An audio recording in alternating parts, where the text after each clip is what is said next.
Quero cumprimentar a todos com a graça e a paz do Senhor. Amém, meus queridos? Vamos fechar os nossos olhos. Vamos elevar a Deus o nosso coração. Dar graças ao Senhor por mais um tempo, por mais uma manhã, por mais uma oportunidade que Ele nos dá de poder, reunidos na Sua presença, celebrar o Seu nome, reunidos em torno da Sua palavra, buscar auxílio, buscar direção, buscar orientação do Senhor para as nossas vidas. Vamos fechar os nossos olhos, nos apresentar a Deus em oração. Pai, no nome de Jesus, nós queremos Te louvar, Senhor, pelo privilégio, pela oportunidade que o Senhor nos concede, que o Senhor nos dá, de mais uma manhã, reunidos na Sua presença, poder celebrar o Seu nome, por todas as coisas que o Senhor é, que o Senhor tem feito em nosso favor. Obrigado, Senhor. Obrigado, Salvador, pelas pessoas aqui presentes. Obrigado, Senhor. Obrigado, Salvador, por aqueles que estão nas suas casas e que de lá nos acompanham também nesta manhã. Que Teu Espírito, Deus vivo, possa nos conduzir, possa nos direcionar. Que Teu Espírito, Pai Celestial, possa nos orientar nesta manhã na reflexão da Tua palavra, de maneira que todos nós saiamos daqui hoje edificados, saímos daqui nesta manhã abençoados. Deus Todo-Poderoso, nós louvamos e bendizemos o Teu nome por cada obra de misericórdia manifesta às nossas vidas. Querido Espírito Santo, nós suplicamos agora auxílio didático, auxílio iluminador sobre as nossas vidas, que nós possamos nesta manhã ser edificados através da exposição da Tua palavra. É isso que nós pedimos confiados na Tua bondade, na Tua misericórdia, Deus Todo-Poderoso, em nome de Jesus. Amém. Amém, amém. Que Deus nos abençoe. Eu quero convidar vocês a abrirem suas Bíblias no livro de Provérbios. Hoje, a nossa reflexão vai estar baseada, fundamentada no livro de Provérbios. Nós vamos ler o capítulo 1 do livro de Provérbios. Eu quero ler com vocês os 7 primeiros versículos, Provérbios capítulo 1, versículos de 1 a 7, vai ser o texto que nós vamos utilizar nessa manhã para a nossa reflexão. Provérbios capítulo 1, a partir dos versos 1 até o versículo 7, nós estamos dando continuidade à nossa série de estudos através da Bíblia, livro por livro. Nós já estamos hoje fazendo a abordagem do terceiro dos 5 livros que nós conhecemos aqui na nossa Bíblia como livros poéticos. Então, nós já falamos a respeito de Jó, há alguns domingos atrás, já falamos a respeito dos Salmos, há 15 dias atrás, e hoje nós vamos fazer a nossa abordagem baseada no livro de Provérbios. Eu quero ler com vocês, Provérbios capítulo 1, nós vamos ler do versículo 1 até o versículo 7. A palavra do Senhor diz o seguinte: Provérbios de Salomão, filho de Davi, rei de Israel. Para se conhecer a sabedoria e a instrução, para se entender as palavras da prudência, para receber a instrução do entendimento, a justiça, o juízo e a equidade, para dar aos simples prudência e aos jovens conhecimento e bom siso. Para o sábio ouvir e crescer em sabedoria e o instruído adquirir sábios conselhos. Para entender provérbios e sua interpretação, como também as palavras dos sábios e suas adivinhações. O temor do Senhor é o princípio da sabedoria.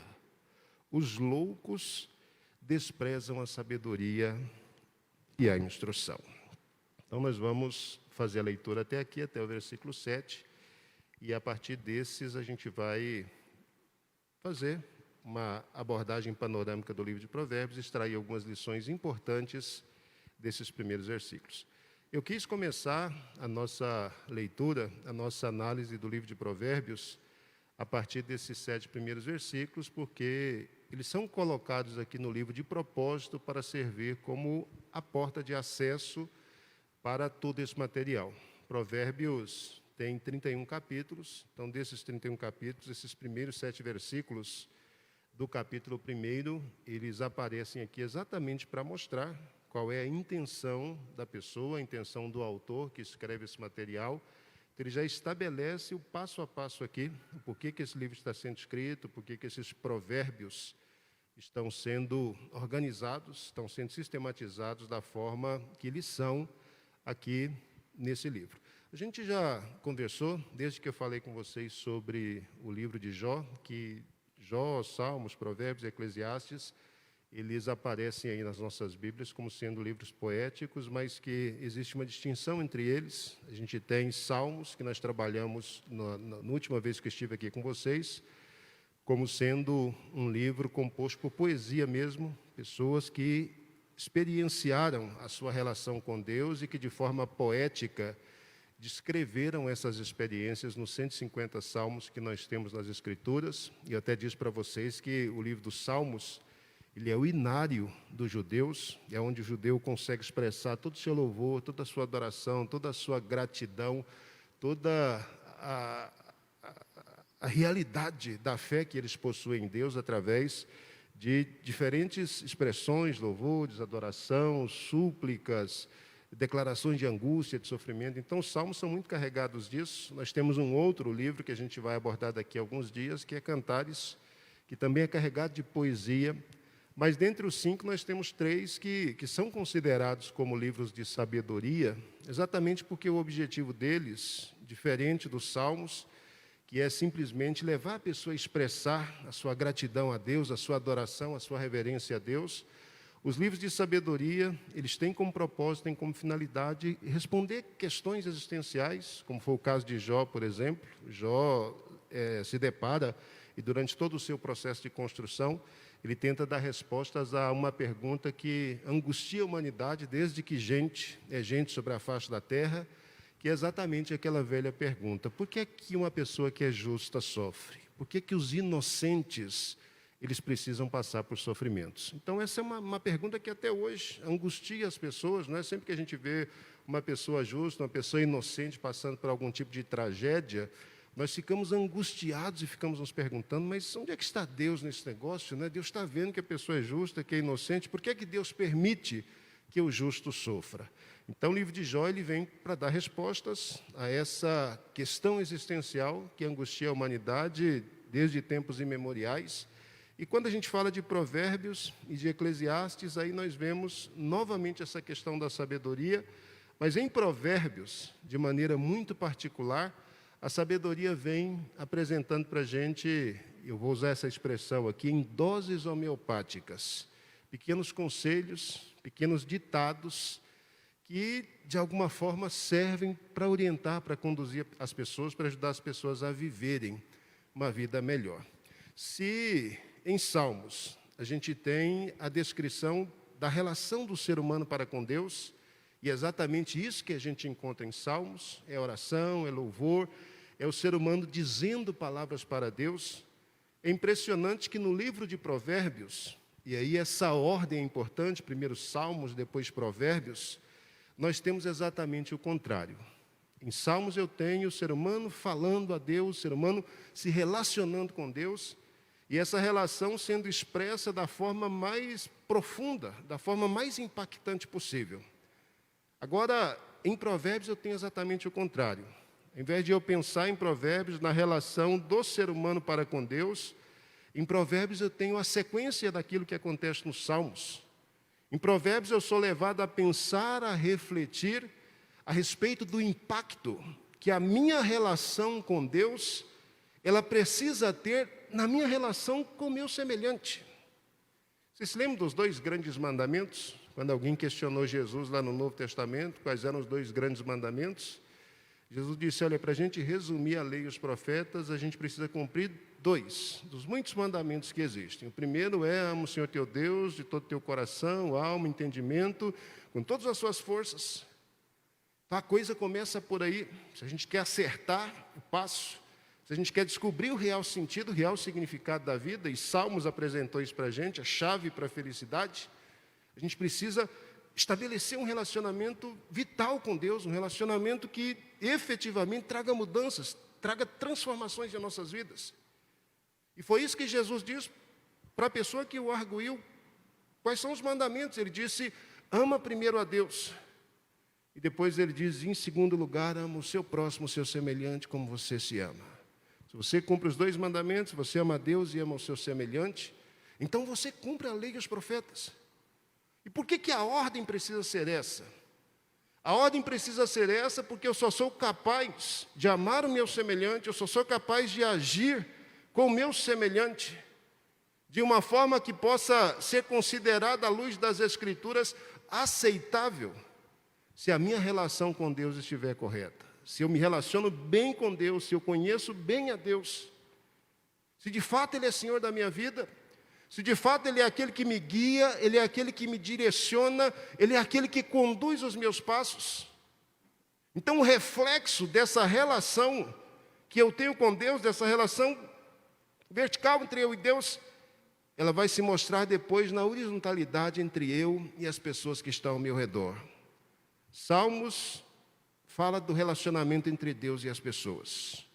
Provérbios fala do relacionamento de pessoas e pessoas. Fala do relacionamento entre pessoas. Mas o que é extraordinário em relação a isso é que esse relacionamento entre pessoas aqui, esses princípios éticos ou princípios morais, que o livro de Provérbios estabelece e tenta efetivamente implementar nas mentes e nos corações das pessoas, não são simplesmente princípios éticos ou morais que pessoas bem intencionadas decidem escrever para ajudar outras pessoas. Pelo contrário, esses princípios éticos e morais que são estabelecidos aqui no livro de Provérbios, eles são princípios éticos e morais que são extraídos a partir de uma relação correta com Deus.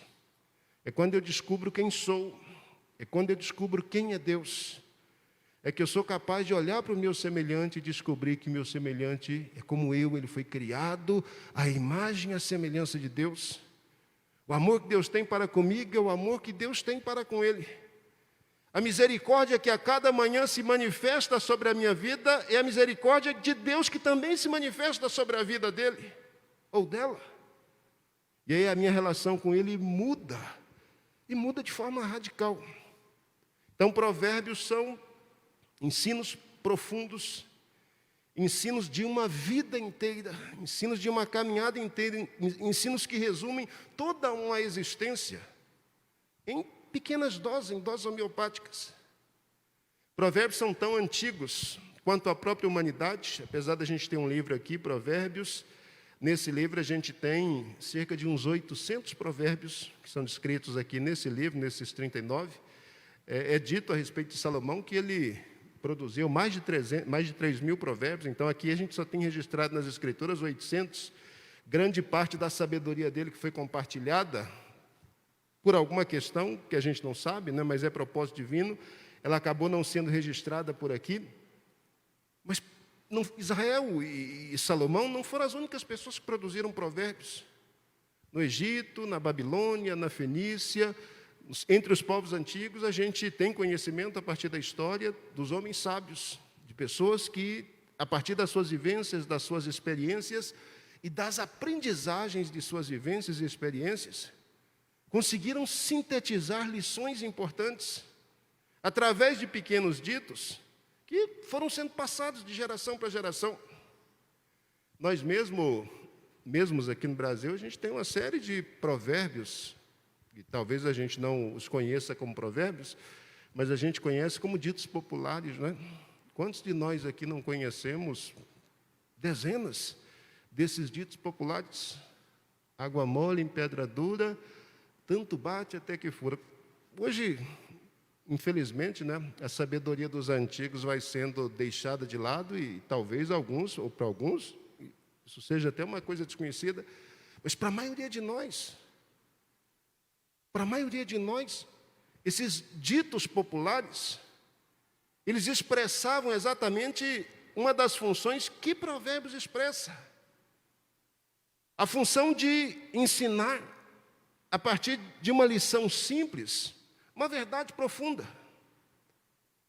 Então, a água mole na pedra dura bate tanto, não é? Até que um dia fura, e aí fala da importância da insistência, da importância da perseverança, da importância de não desistir nunca até alcançar o seu alvo, até alcançar o seu objetivo. Dezenas, a gente conhece dezenas de ditados populares, que resumem em palavras simples, que resumem de maneira muito fácil para a gente guardar, ilustrações, verdades, que quando a gente para pensar, chama a nossa atenção e que é de fácil compreensão.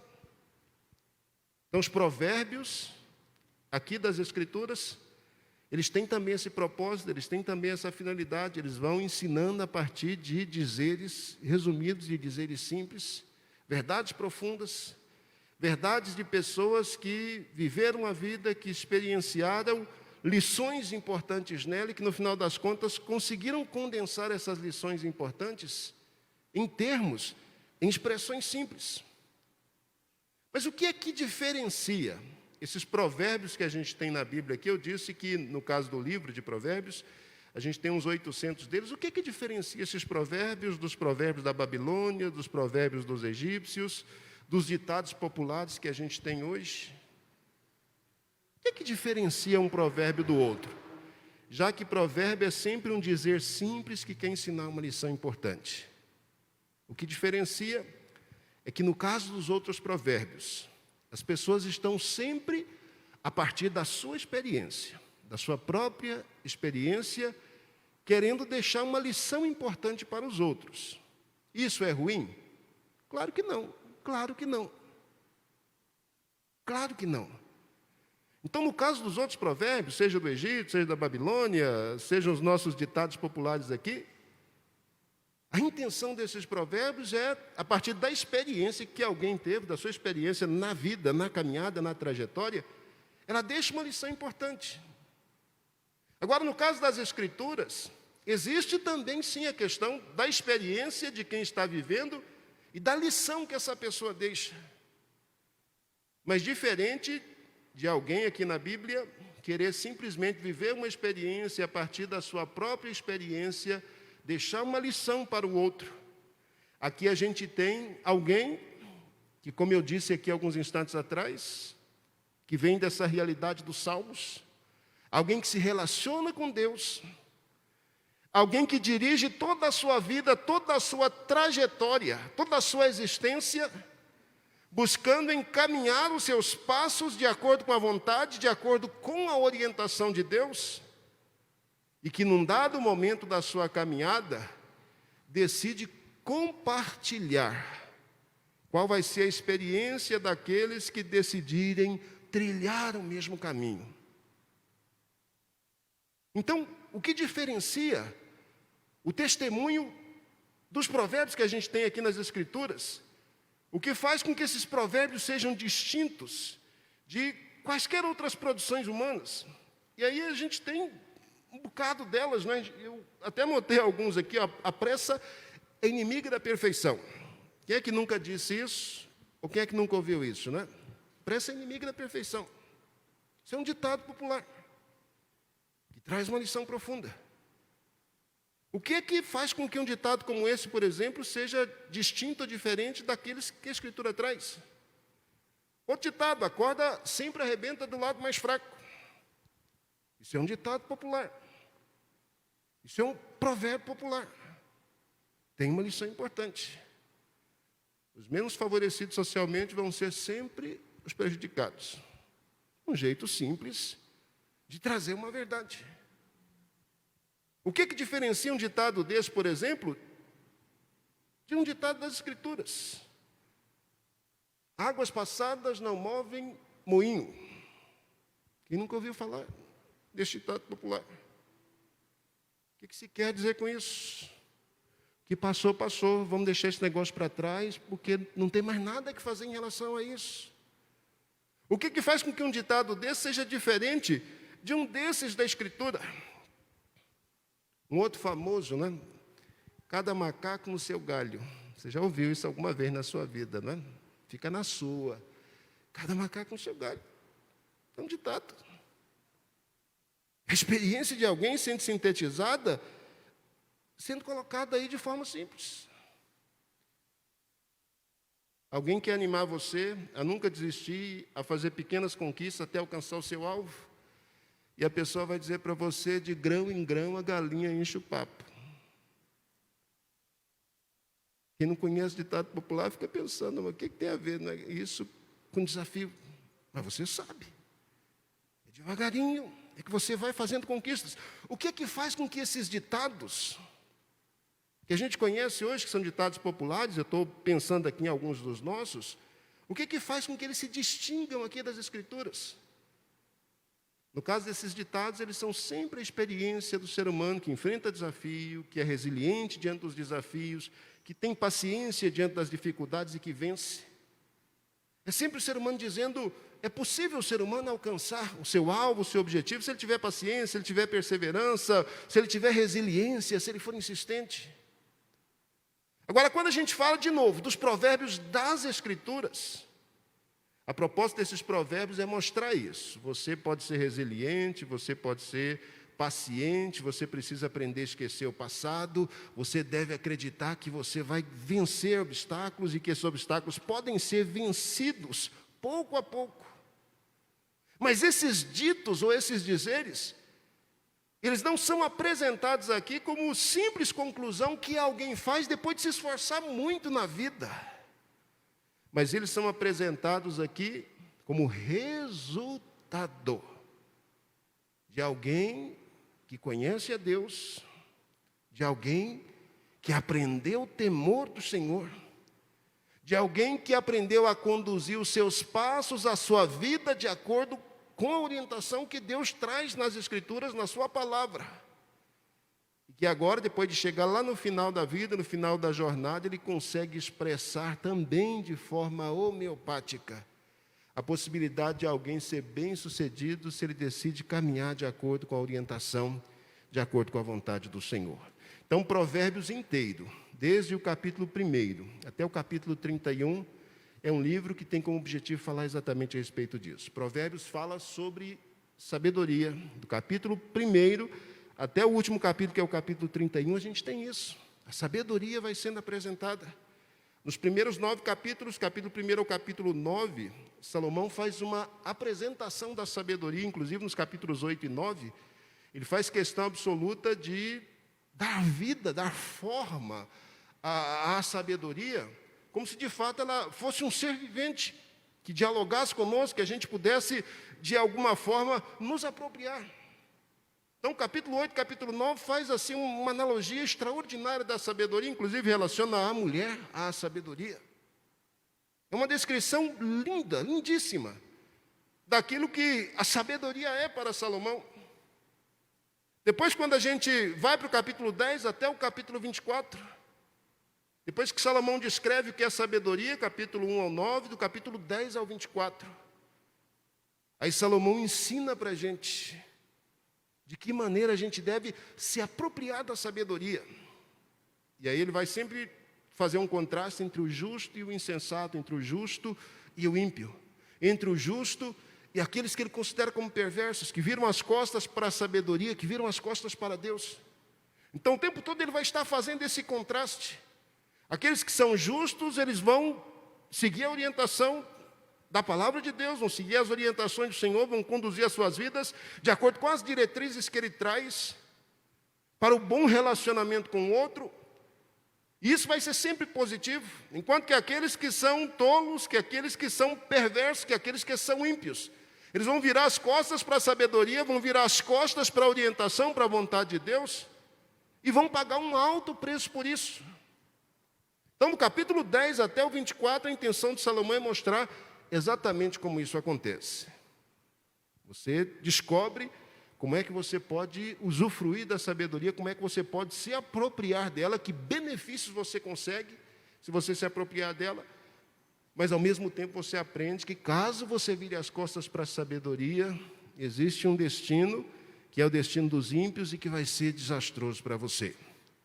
Quando a gente chega nos capítulos 25 até o capítulo 29, do livro de Provérbios, a gente tem, no primeiro versículo do capítulo 25, o dizer que esses provérbios são provérbios de Salomão, mas que esses provérbios eles foram juntados na época de Ezequias. E é muito interessante isso. O capítulo 1, versículo 1, apresentou Salomão como personagem dos provérbios, provérbios de Salomão.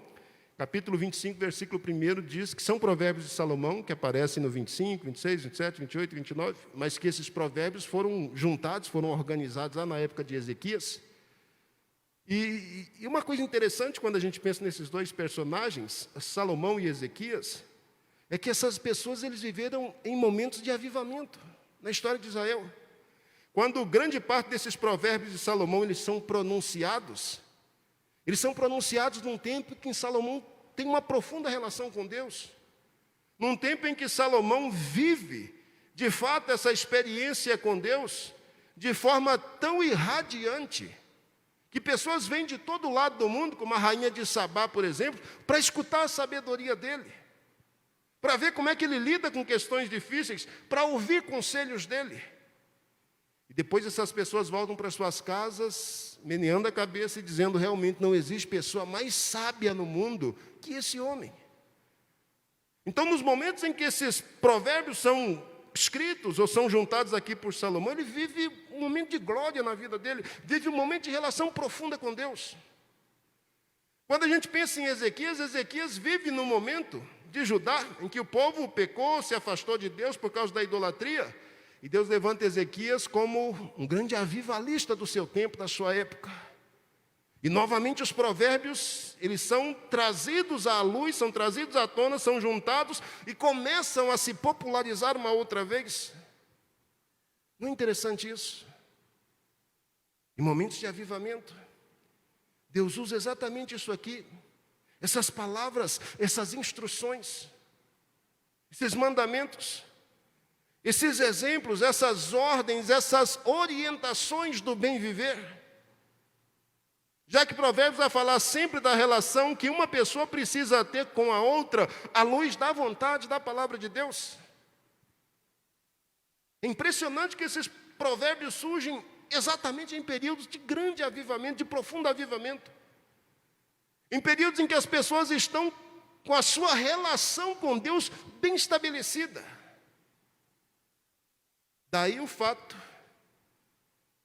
de que Provérbios só se aplica perfeitamente bem, Provérbios só conseguem de fato ser vivenciados por aqueles que primeiro passaram pela experiência dos Salmos. É só aquele que primeiro aprendeu a se colocar diante de Deus, é só aquele que viveu experiências profundas com Deus, é só aquele que tem uma fé real, uma fé viva, uma fé que transforma, é que tem condições de escutar a sabedoria que está proposta aqui no livro de Provérbios, de colocar essa sabedoria adiante, de torná-la concreta. Quando a gente faz a leitura dos Provérbios, e os primeiros versículos aqui, eles mostram para a gente, eu já disse, não é? O propósito, a intenção, a gente fica a se perguntar qual, afinal de contas, é o propósito desses provérbios, por que eles efetivamente são escritos? Provérbios, na verdade, são um benefício da sabedoria. Provérbios, na verdade, têm como objetivo, têm como propósito, mostrar para quem lê, para quem ouve, para quem deseja aprendê-los, quais são os benefícios que a sabedoria traz para ajudar alguém a se disciplinar e construir e constituir aquilo que a gente chama de personalidade madura. Personalidade é um termo difícil, né, de se definir claramente. Quando você vai, por exemplo, para o campo da psicologia, para pensar o que é personalidade, existem N linhas ou N perspectivas psicológicas para tentar definir o que é psicologia. Cada um aponta um elemento, 2 elementos ou 3 para ensinar de que maneira a personalidade da pessoa vai sendo construída, mas não existe um comum acordo. Não existem 2 linhas psicológicas que dizem a mesma coisa ou que pensam exatamente a mesma coisa sobre a formação da personalidade. Mas o que é personalidade, afinal das contas? Personalidade é um conjunto de qualidades que você possui, que você tem, que faz com que você seja aquilo que você é, que dá a você singularidade. Não existem 2 personalidades iguais, 2 personalidades iguais, elas não existem. Existem personalidades semelhantes, existem pessoas que são semelhantes, semelhantes nas ações, semelhantes nos pensamentos, semelhantes nas maneiras de enxergar o mundo, enxergar a realidade, encarar dificuldades. Mas não existem duas personalidades iguais. A personalidade é um conjunto de características, de qualidade que você tem, que você possui. E é por causa desse conjunto de qualidades é que faz com que você seja singular, que faz com que você seja você mesmo. E que ninguém seja igual a você. Apesar do pessoal não entender e não saber exatamente como é que se constrói a personalidade, existe um acordo no campo da psicologia que é o seguinte: apesar da gente não saber exatamente o processo de construção da personalidade, existem 3 fatores que cooperam com ele que a gente não pode negar. O primeiro é o fator hereditário, aquela questão do temperamento. Você e eu e todos nós, quando nascemos, nós recebemos aí uma carga genética dos nossos pais, avós, bisavós, trisavós, tataravós e descascavós aí no passado. A gente recebe uma carga genética dos nossos antepassados que isso não muda. Então, tem pessoas com distintos temperamentos, né? Tem aqueles esquentadinhos, tem aqueles mais sossegados, né? Tem aqueles que o mundo está desabando e para ele está tudo bem, e vamos, que vai dar tudo certo. Então, o temperamento é uma característica inata, você nasce com isso, e você não muda o temperamento.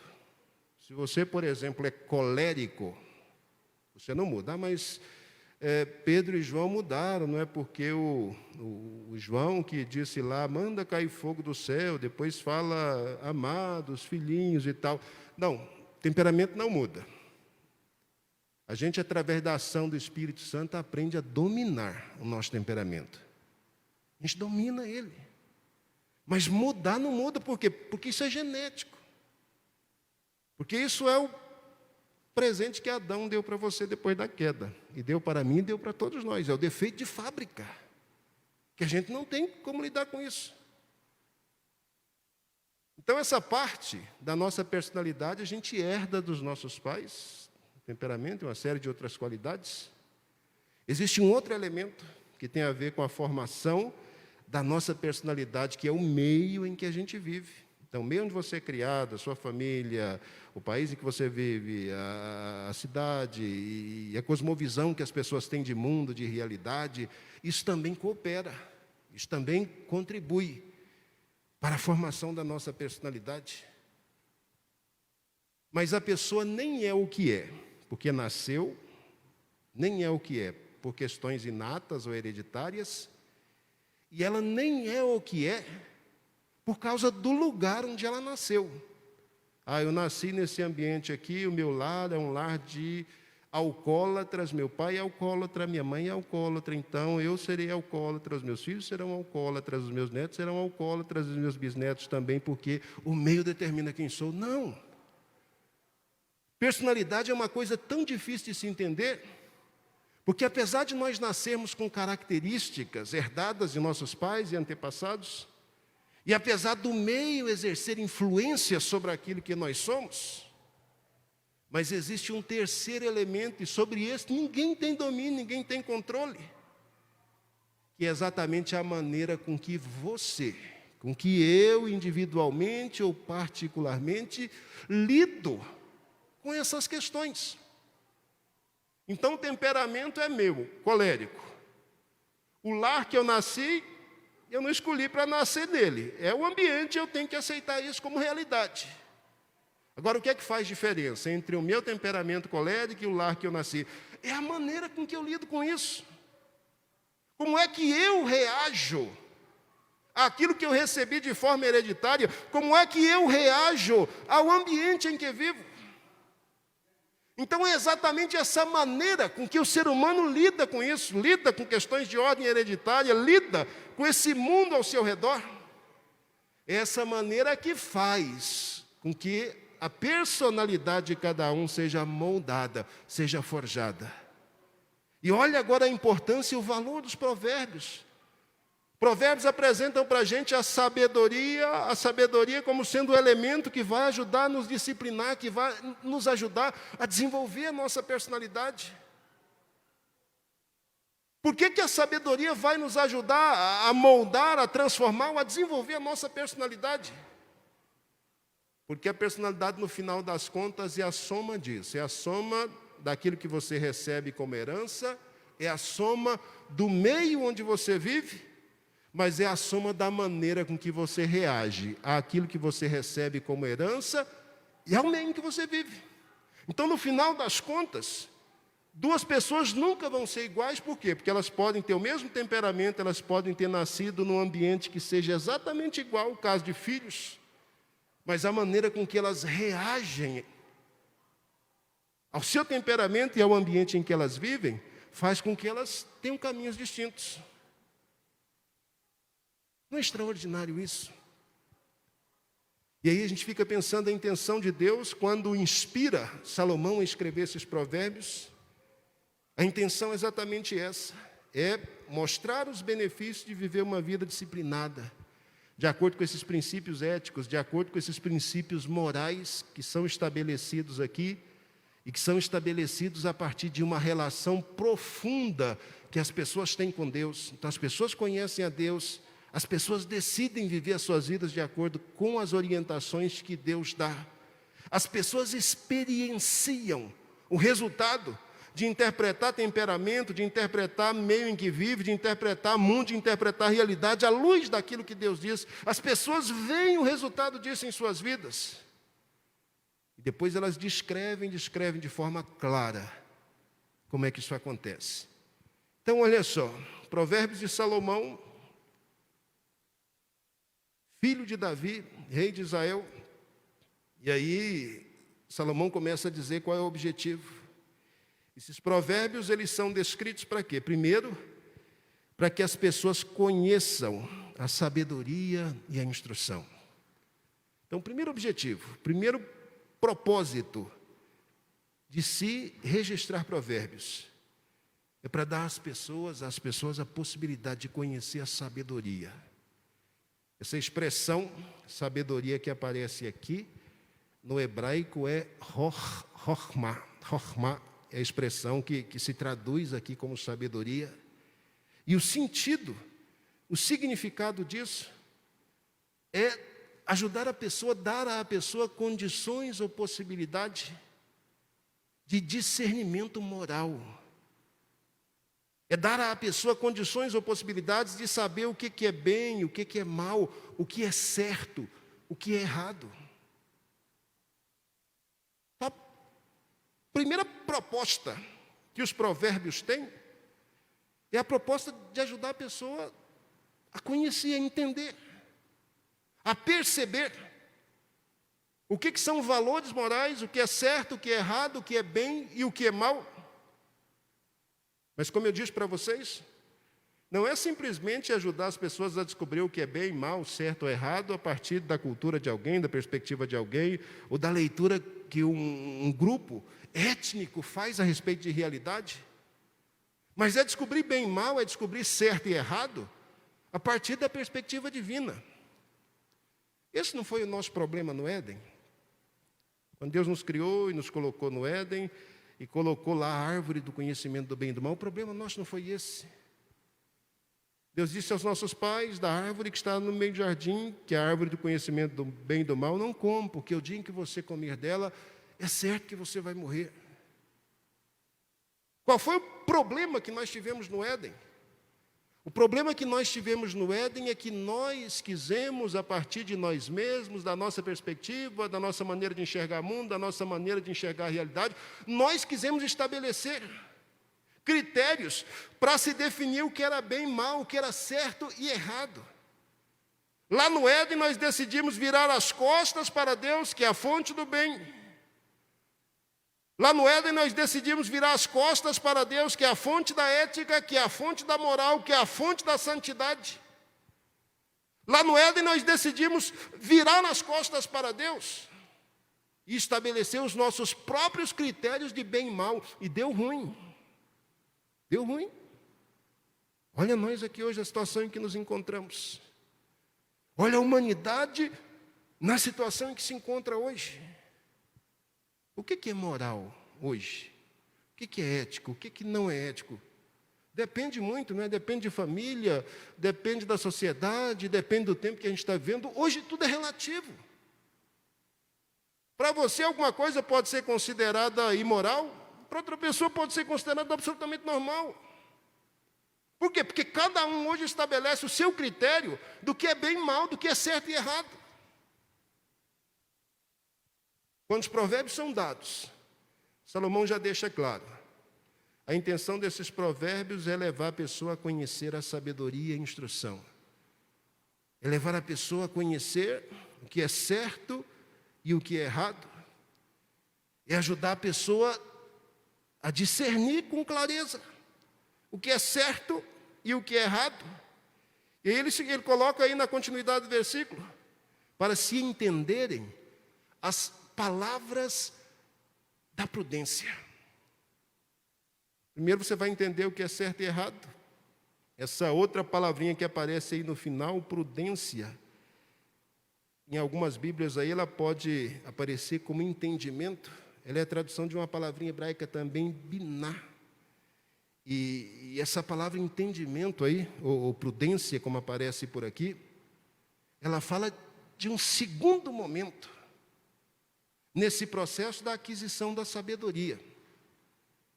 Enquanto que conhecer a sabedoria significa aprender que existem coisas certas e que existem coisas erradas, que existem coisas moralmente aceitáveis e existem coisas moralmente inaceitáveis, de acordo com os critérios que o próprio Deus estabeleceu. Isso é Chokhmah, isso é sabedoria. A prudência que é apresentada aí no finalzinho desse versículo, entender as palavras da prudência, o biná, que é a palavra hebraica que aparece aí, já fala de um segundo momento nesse processo de aquisição da sabedoria, que é agora a habilidade ou a capacidade que você começa a desenvolver, de discernir o que é certo e o que é errado. Uma coisa é aprender, isso é certo, isso é errado. Outra coisa é desenvolver a habilidade de discernir, quando você está vivendo determinadas situações, parar, avaliar, olhar direitinho e entender com clareza. Bom, isso aqui é certo, isso aqui é errado, isso aqui tem um valor importante para a minha vida, eu posso trazer para mim, isso é uma coisa temporal e inútil. Esse é o segundo momento da sabedoria. Eu aprendo o que é certo e errado. Depois eu desenvolvo a habilidade de discernir. Discernimento é uma coisa que se aprende a partir daquilo que a Escritura chama de disciplina. Discernimento é uma coisa que a gente aprende a fazer. Você aprende. E como é que eu aprendo a discernir? Eu aprendo a discernir no dia a dia, é aplicando o conhecimento que eu tenho das Escrituras com o meu dia a dia, com a minha realidade, com a minha vivência, com os desafios que vão surgindo diante de mim. À medida que eu vou enfrentando desafios e que eu coloco esses desafios de acordo com os critérios que o próprio Deus estabelece como certo e errado, como bem e mal, aí o discernimento vem, de acordo com aquilo que Deus vê em relação a isso, isso é bom, isso não é bom, isso vale, isso não vale. Salomão disse aqui em poucas palavras, que a proposta de deixar esses provérbios é exatamente essa, levar as pessoas a conhecer, a entender o que é certo e errado, a ser orientado em relação a isso, a fim de que elas tenham compreensão, que elas sejam capazes de entender as palavras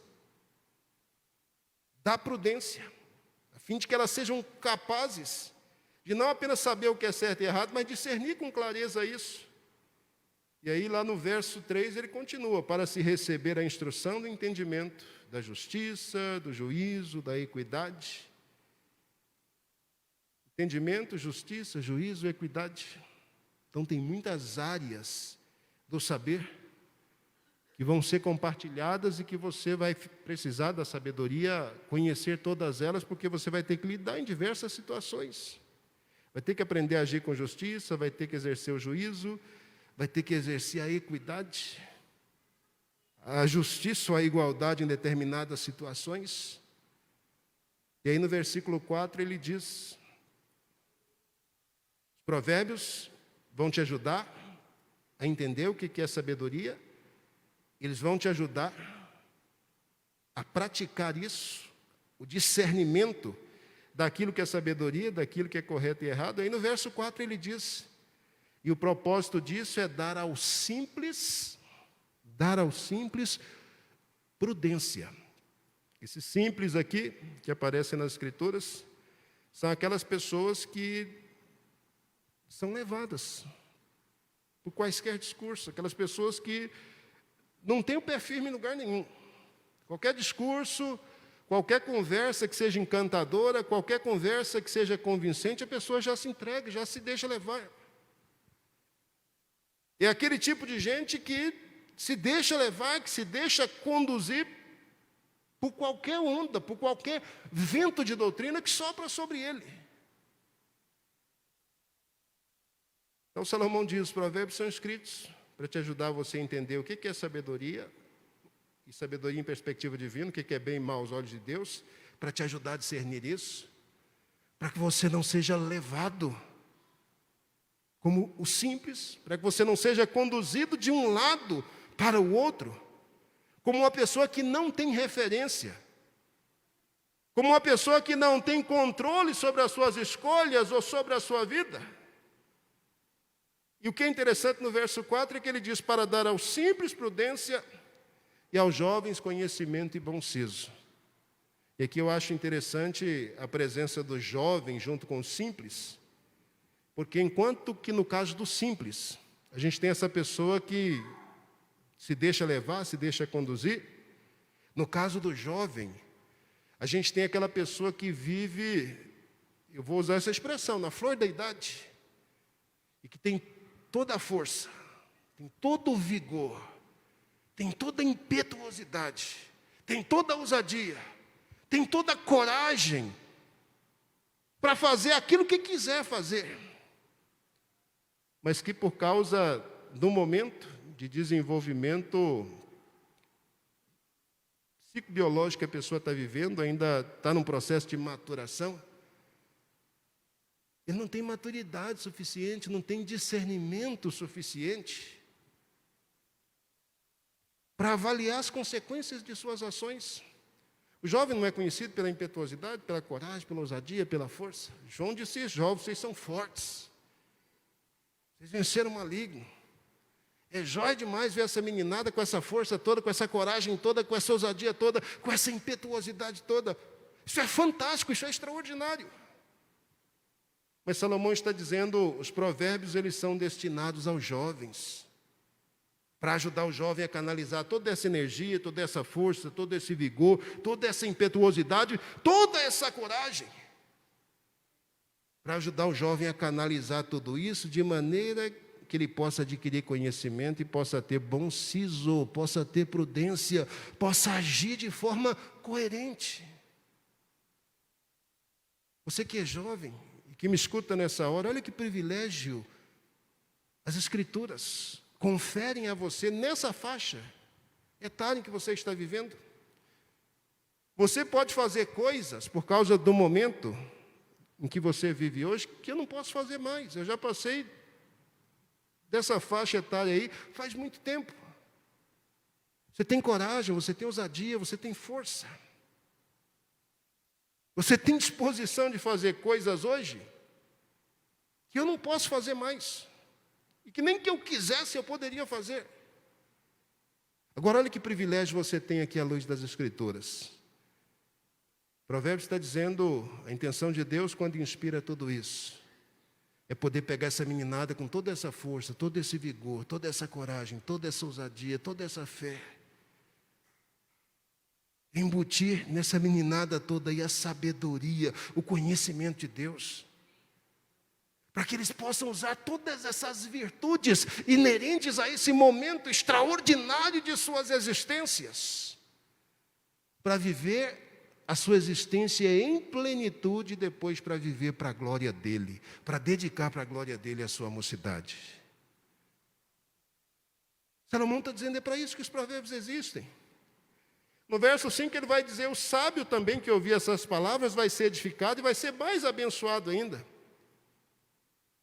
Então, se você não é essa pessoa que é levada de um lado para o outro, que não tem rumo, para essas pessoas, provérbios são o santo remédio. Se você não é o jovem, que apesar de toda a força, vigor, ousadia, coragem, ainda não tem maturidade suficiente. Se você se encaixa no perfil daqueles que já se considera maduro, sábio, que já viveu muito na vida e que já é capaz de fazer algum discernimento, Provérbios diz para aquele que é sábio, esses provérbios ainda acrescentam mais sabedoria, mais instrução. Então, se você já acha que você tem maturidade, que você já é sábio, que você já tem uma relação com Deus bem estabelecida, o conselho de Salomão é, então, você não pode deixar de se apropriar dos benefícios, das benesses, das bênçãos que Provérbios tem a oferecer a você. Porque o que vai acontecer é que o seu conhecimento, a sua sabedoria, o seu discernimento vai aumentar cada vez mais.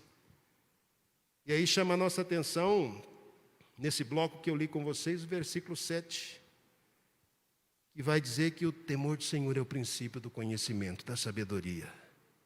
Então, essa sabedoria que Salomão diz, que está exposta aqui nos provérbios, que ele quer ensinar, que ele quer ajudar as pessoas a aprender a discernir com clareza os conhecimentos que ele obtém daquilo que está registrado aqui. Esse conhecimento, essa sabedoria que Salomão está dizendo, vai servir para evitar que as pessoas simples caiam em laço, vai ajudar as pessoas a abrir os olhos para a realidade. Esse conhecimento que Salomão está dizendo aqui, que vai ajudar o jovem com toda a sua força e vigor a canalizar todas as suas energias para o serviço e para a glória de Deus. Salomão já estabelece aqui de modo muito claro. Ela só pode ser adquirida com base no temor do Senhor. O temor do Senhor fala daquilo que Salmos contou para a gente. Fala de relacionamento com Deus. Temor do Senhor fala de vivência com Deus. Temor do Senhor fala de submissão à direção, à vontade de Deus. Temor do Senhor fala de entrega total. Temor do Senhor fala de disposição de confiar a sua vida, de confiar os seus passos, de confiar os seus destinos nas mãos poderosas de Deus. Temor do Senhor é o princípio. O temor do Senhor é a exigência sine qua non para se adquirir conhecimento. Sem temor de Deus, você pode ler sobre o conhecimento, você pode ler sobre a sabedoria, mas você nunca vai compreender a sabedoria e nunca vai aprender a discernir a sabedoria. Agora, o que é mais extraordinário, e eu quero que você vá para o capítulo 2, eu tenho 4 minutos ainda, já estou terminando, mas o que é mais extraordinário, capítulo 2, Salomão continua falando sobre a sabedoria, ele quer falar sobre a excelência dela. Aqui no capítulo 2, Salomão usa 3 termos, 3 expressões, novamente para falar sobre a sabedoria. E eu acho isso aqui fantástico, acho isso aqui extraordinário, por quê?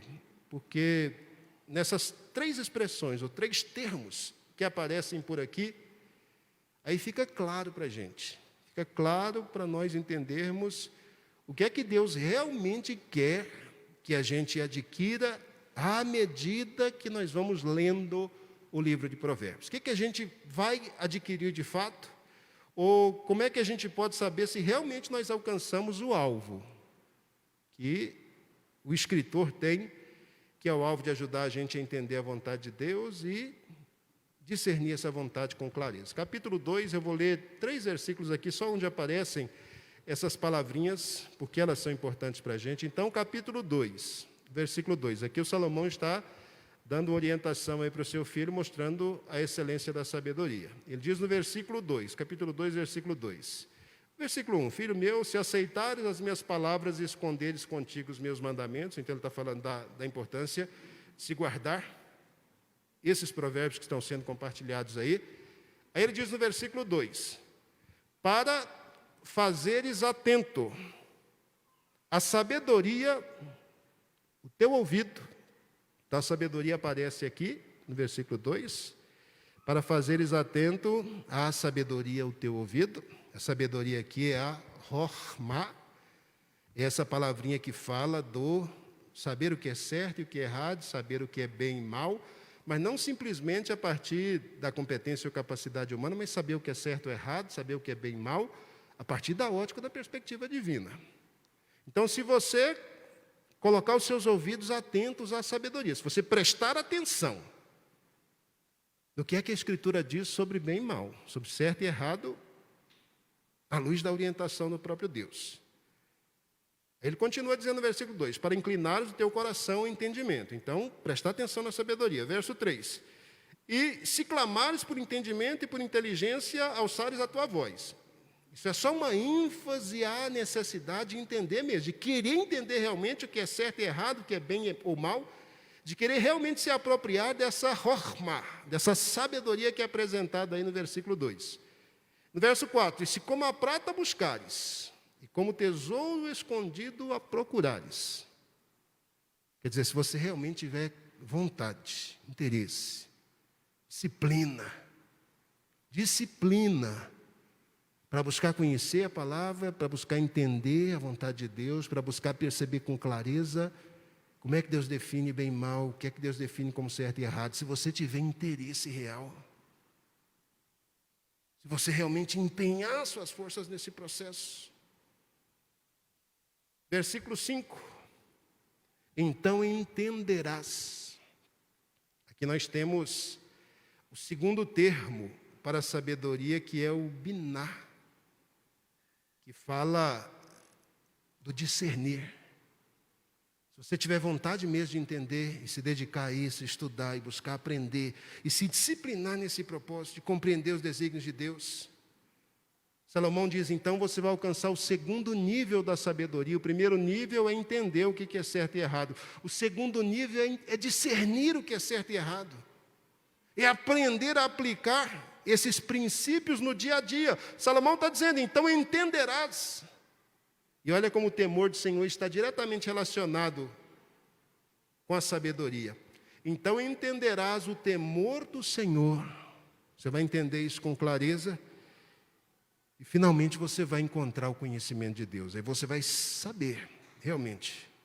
Você vai experienciar realmente quem Deus é.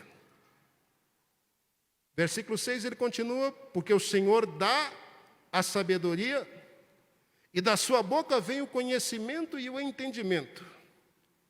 E aí no versículo 7, ele diz assim, ele reserva, agora olha o que nós temos aqui, é a terceira expressão que aparece aqui no capítulo 2 sobre sabedoria. Ele reserva, ele o Senhor, a verdadeira sabedoria. A palavra hebraica aqui é tushia, que é traduzido aqui como verdadeira sabedoria. Essa verdadeira sabedoria aqui, ela fala de um terceiro nível de compreensão que a gente tem. Então, primeiro eu aprendo o que é bem e mal, depois eu aprendo a discernir o certo e errado. Agora, essa verdadeira sabedoria que está sendo dita que Deus concede, que Deus reserva ela para os retos.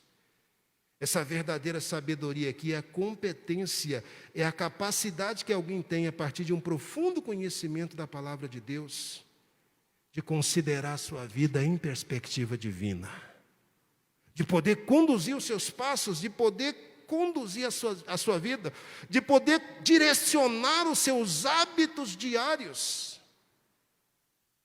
de acordo com a orientação de Deus, de acordo com a orientação da palavra de Deus. Salomão está dizendo, Deus reserva a verdadeira sabedoria, essa competência, essa capacidade, essa habilidade de viver de acordo com a palavra de Deus. E não é viver como fardo, não é viver como se isso fosse para a gente um peso enorme, uma cruz enorme para carregar, não. É viver no dia a dia, é colocar isso em prática, é direcionar os nossos passos, é direcionar os nossos hábitos, as nossas ações de acordo com a orientação do Senhor, mas fazer isso de forma natural. Salomão está dizendo, o resultado final é esse. Primeiro eu sei o que é bem e mal, depois eu aprendo a discernir no dia a dia o que é bem e mal. E à medida que eu vou me aperfeiçoando nisso, Deus me dá a verdadeira sabedoria. Deus abre os meus olhos espirituais para que eu compreenda com clareza, para que eu saiba com clareza como conduzir os meus passos, como conduzir a minha vida, como direcionar as minhas ações. Na perspectiva dele, da forma com que Deus enxerga o mundo, da forma com que Deus enxerga a realidade. É dito aqui no versículo 7, que essa verdadeira sabedoria, essa tuxia que aparece aqui no versículo 7, essa Deus só concede para aqueles que são retos. E é dito aqui que ela é escudo para aqueles que caminham na sinceridade. Não é extraordinário isso? Tem um livro nas Escrituras, que é o livro de Provérbios, que é o livro de sabedoria, que Deus deixou, colocou à nossa disposição, abriu lá o primeiro capítulo para a gente dizendo qual que é a proposta, quando esse material é escrito, é registrado e é colocado como texto sagrado para nós. E junto com isso, o texto mostra para a gente o passo a passo, o caminho que nós podemos trilhar. Se nós realmente quisermos decifrar, se nós quisermos discernir, se nós quisermos de uma vez por todas quebrar esse enigma da sabedoria e fazer disso algo real para a nossa vida. Então, o propósito do livro da sabedoria, do livro de Provérbios é esse. É ajudar você a se disciplinar no desenvolvimento da sua personalidade, ajudar você, eu poderia usar uma expressão do Novo Testamento aqui, a se tornar cada vez mais semelhante a Jesus. Isso só vai acontecer quando você alcançar o terceiro nível da sabedoria. Primeiro, quando você entender o que é, depois, quando você aprender a discernir o que é, e depois, quando Deus efetivamente abrir os seus olhos espirituais. Quando isso se tornar tão natural, mas tão natural para você, que apesar de você ser um cidadão desse mundo, e viver nesse mundo, e andar nesse mundo, e ter que atuar nele, você vai interpretando o mundo e a realidade na perspectiva divina. Esse é o nível mais alto que alguém pode alcançar quando a gente pensa em sabedoria divina. E é esse nível que Salomão está dizendo aqui que Deus espera para cada um de nós. Feche os seus olhos, coloque o seu coração nesse momento diante do Senhor. Leia o livro de Provérbios, leia com calma, leia devagar, leia sem pressa. Leia, ore a respeito, diga isso para Deus. Deus, o Senhor deixou esse livro aqui, a sabedoria exposta nele, com o propósito de edificar-me, de conduzir-me, com o propósito de moldar a minha personalidade, de tornar-me semelhante a Jesus. Então me ajuda a entender, me ajude a compreender, me ajude a me apropriar das bênçãos, das verdades que esse livro traz. Leia Provérbios, ouça a voz da sabedoria, busque com todas as suas forças a sabedoria que está descrita aí. O resultado do seu esforço, só a eternidade vai mostrar. Querido Deus, nós somos gratos. Grato, Senhor, pelo teu amor, grato, Senhor, pela tua bondade, grato, Senhor, pela tua misericórdia. Obrigado pelo tempo. Obrigado pela oportunidade que o Senhor me deu de poder compartilhar nesta manhã, mais uma vez, princípios da Tua Palavra, com esses queridos irmãos e irmãs aqui presentes, com aqueles que estão nas suas casas, com aqueles que posteriormente vão acessar essa palavra, que o Teu Espírito, Deus, use tudo aquilo que foi dito nesta manhã para a edificação, que Teu Espírito, Pai Celestial, use tudo aquilo que foi compartilhado nesta manhã para crescimento do Teu povo, que os simples, ó Deus, possam adquirir prudência, que os jovens, Pai Celestial, possam ter entendimento e bom senso, que os sábios, Deus querido, possam crescer em sabedoria, que Teu nome, Deus vivo, em nossas vidas e através delas, possa ser glorificado. Louvado seja o Teu nome, Senhor, por cada obra extraordinária que o Senhor tem realizado nas nossas vidas. Continua nos direcionando, continua nos conduzindo no caminho da sabedoria e da verdade, em nome de Jesus.